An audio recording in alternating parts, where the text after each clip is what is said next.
বাংলাদেশের এক শান্ত ছোট্ট গ্রামে বসবাস করত কৃষক আরিফ, যার স্বপ্ন ছিল তার ছোট্ট জমিকে এক সমৃদ্ধ খামারে রূপান্তর করা।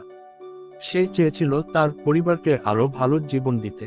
প্রতিদিন ভোরের আলো ফোটার আগেই আরিফ মাঠে ছুটে যেত, নিষ্ঠা ও পরিশ্রমে তার ফসলের যত্ন নিত। তার বিশ্বাস ছিল, পরিশ্রম ও ধৈর্য একদিন তাকে সাফল্যের শিখরে পৌঁছে দেবে। কয়েক মাসের কঠোর পরিশ্রমের পর অবশেষে সুদিন এলো।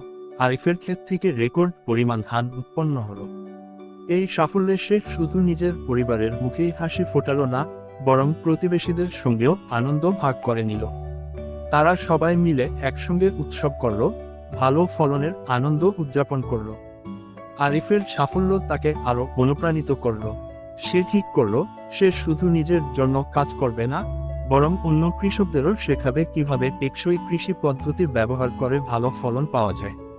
সেচ ব্যবস্থা চালু করার পর তার খামার আরো ফুলে ফেঁপে উঠল।